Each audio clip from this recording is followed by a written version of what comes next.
I'll never forget your coming down and seeing the building when it was in disarray, and you came there and you saw these doors that were crumbled. They were, you could touch them and they'd fall down. And right away you just said, I want us. We're gonna get you new doors. That's the first thing we're gonna get. And it's such a picture. You have to have doors that work. And these doors are beautiful. However you found those or said should be the ones. We had no idea what we were going to do. That was at the beginning of the renovation, if you remember. Yes. But even at that in itself, the renovation being a metaphor of confluence was like the body saying, because we knew enough that we wanted to make an impact in this neighborhood, but we knew that we couldn't do everything.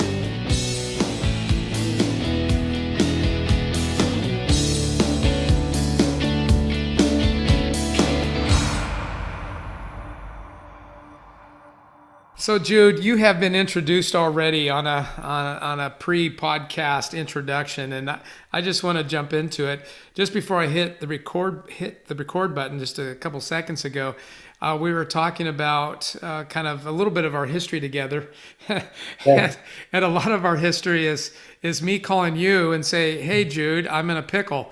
Can I get some help?" Or I would say, "I know somebody who is in a pickle," and your answer would always be, "Well, I've got this going on, I got that going on, but let's see what we can do." And sure enough, there you would be to save the day.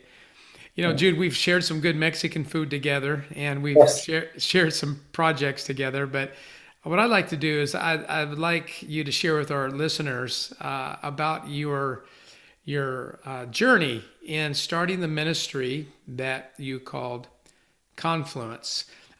If it's okay, I'm just going to ask you some questions. Prior to starting Confluence, I'm going to ask you what Confluence is in a minute, but Sure. Prior to starting it, I believe that you were the worship pastor at, and I know it had the name City in it. What was the name of that church? Church in the City. Church in the City. Well, see, very articulate there. Well, we couldn't come up with the name of one. We were from the suburbs going down into the city for like 6 years doing outreaches. And so when it came time where it was like time to plant a church there, we were like, well, what are we going to call it? And we're like, well, we were known for like, the church that goes to the city. Why don't we just call it Church in the City? Now, see, you never told me that. Okay. I just kind of assumed that. So were you part of the original group that kicked that off? Yes. My wife and I, Cindy, we were founding pastors with the senior pastor, Michael and Brenda Walker. I was the worship and outreach pastor. Very interesting during this beginning church plant, because it really set a lot of values that kind of happened just like Columbo. You just ask a couple questions and you begin to think. But there was about 15 families that just moved into the heart of the inner city where like most of the crime.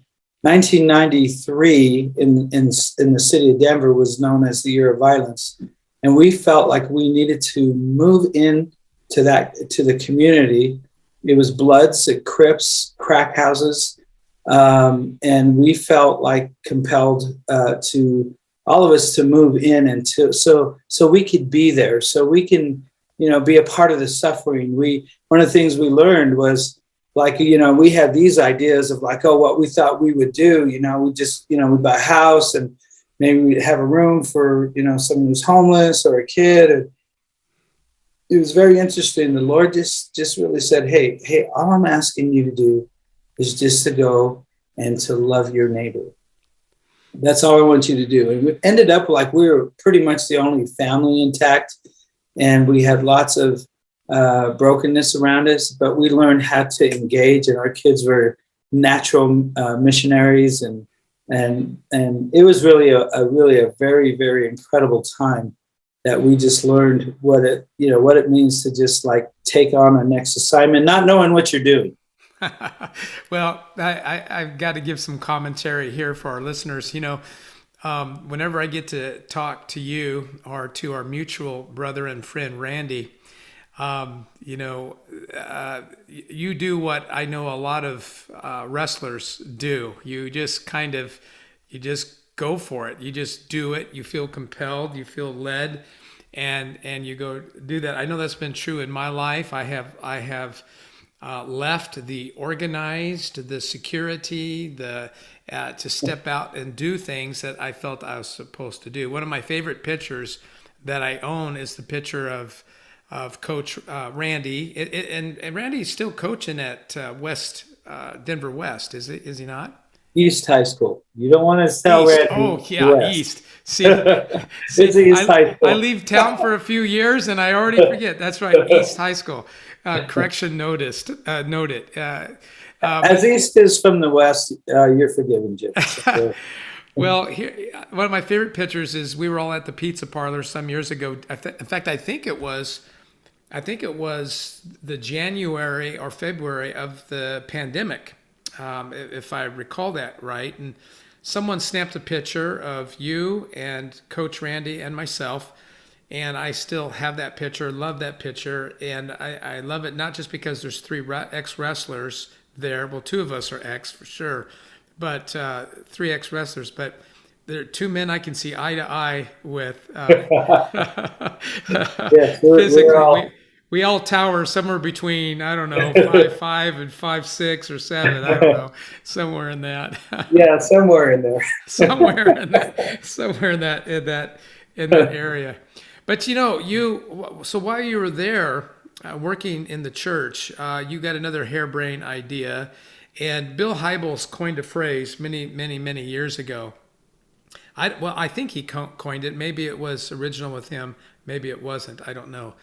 But I was at a conference and he was talking about why we do some of the things that we do, and he was talking about it in a positive sense, in a risk-taking sense, and or even when it's a change, a transformational change that needs to happen in our life. And he called it holy discontent.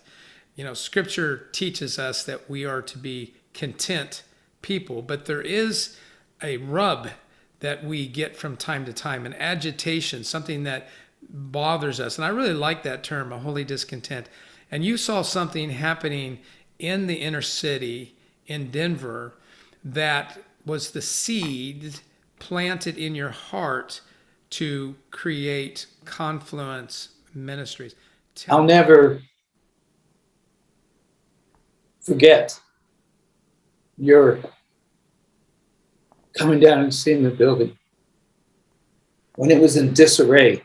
And you came there and you saw these doors that were crumbled, they were, you could touch them and they'd fall down, and right away you just said, we're gonna get you new doors. That's the first thing we're gonna get.